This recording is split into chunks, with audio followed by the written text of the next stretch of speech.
everyone. It is Monday evening. It's time to take a deep dive into our local weather here in the Mahoning and Shenango Valleys. We call this video Weather for Weather Geeks. Over the weekend, some colder air definitely made inroads, and that was felt today, when temperatures basically went nowhere all day today, and the wind chill was a factor as well. Let's take a look at today's numbers. This is one of those days that we oftentimes get in the cold weather season where it's kind of a backwards day. Our highest temperature occurred in the wee hours of the morning. At 1:11 a.m. it was 43.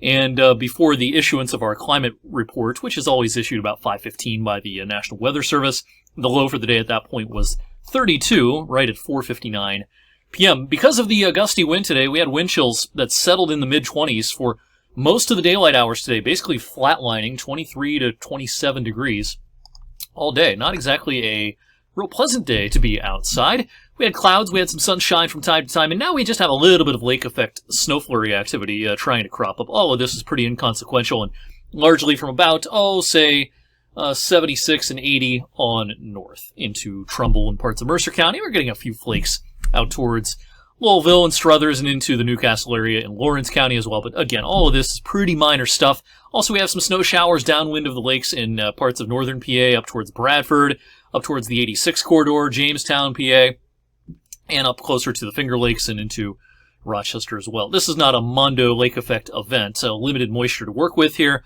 and things will kind of shut down by tomorrow morning. Warmer air is on the move out across the middle of the country. In some places that were shivering over the weekend, it's a lot better this evening. So it's in the 50s in Billings, Montana, for example.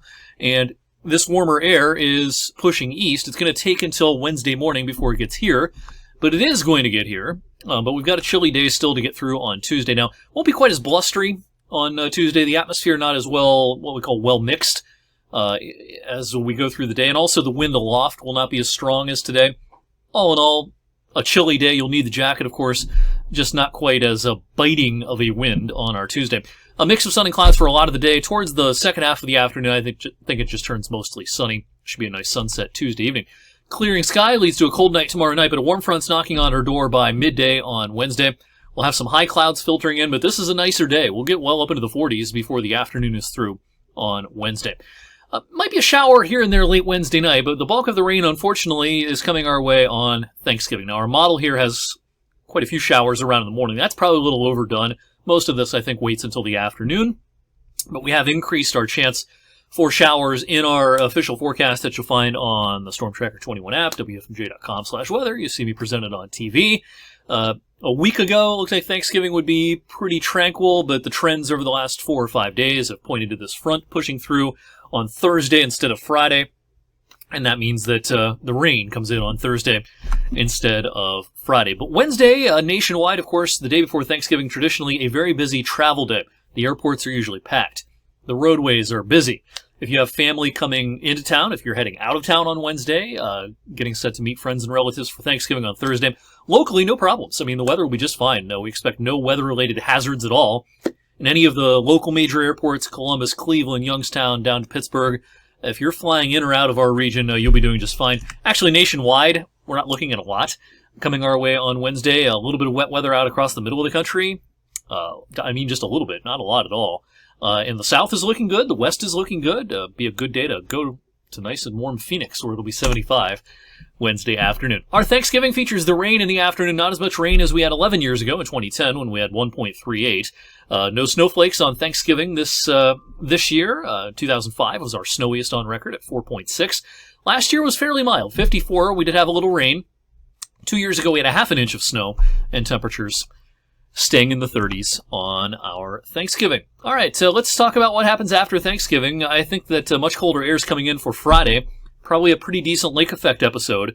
Here's a look at the latest European ensemble model odds of an inch or more. You could probably say these are the odds of 2 inches or more because of the kind of the high ratios. In other words, the snow to liquid ratio in an air mass like this might be more like 15 or 20 to 1 rather than the traditional 10 to 1.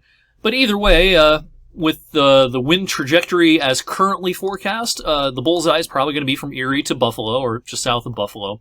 But this is a pretty favorable direction for the primary snowbelts of northeast Ohio as well, as it stands right now. So I would expect there to be a handful of inches probably in some of the higher terrain up in Geauga County. Parts of Lake and Ashtabula should do okay. And much like the little event we had at the end of last week for us, Friday into Friday night in our viewing area, amounts are probably fairly minor, but we'll have to watch out for some localized slick spots. A lot of people will be on the roads on Friday as well.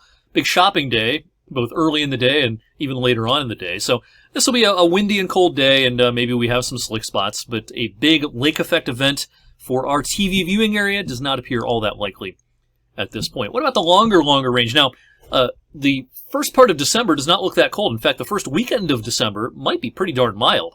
So we're talking 11, 12 days from now, the weekend after Thanksgiving weekend. The trends are definitely very, very balmy for that first weekend of the month. But does that pattern stick for the rest of December? The jury is out on that. We actually have some pretty stark differences in our modeling as we head towards mid-December. Here's a look at the long-range GFS, showing a few interesting features here. One, a little ridging up near Alaska. You've got kind of a northwest flow bringing in probably at least seasonably chilly air, if not colder, for a lot of the Midwest and eastern seaboard right around the middle of the month. That's the GFS.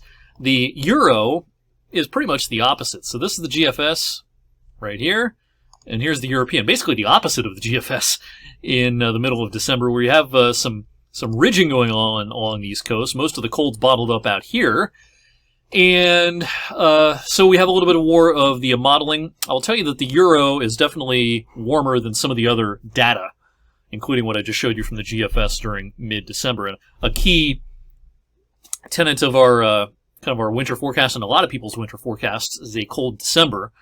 So not going to be surprising if the Euro ends up being a little bit colder as we head towards beyond that first weekend of December, because some of the other modeling is showing that, and some of our analogs are showing that, and that seems to make the most sense looking at most of the data.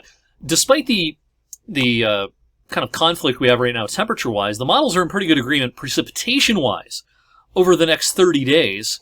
We're not looking at plentiful precipitation. Of course, we're going to have some from time to time, but overall, you don't see a signal for wetter than average conditions anywhere, basically, in the eastern U.S., including especially in the deep south. And this is all pretty typical of La Nina. Usually the southern tier of states is pretty dry in a La Nina, and the northern branch of the jet is very active, bringing lots and lots of rain and mountain snow to the Pacific Northwest and parts of Canada as well. So some lake effect events, yes. Some Alberta clippers, probably, yes. But will this kind of a pattern favor some sort of major winter storm event in the next month? Well, it's something we, of course, can't rule out. Overall, it doesn't look like it's the kind of pattern that will support a lot of stormy activity in our region over the next 3 or 4 weeks. Enough rambling from me tonight. Thanks for watching the Monday Evening Weather for Weather Geeks. Have a great rest of your night, and I'll see you back here on Tuesday.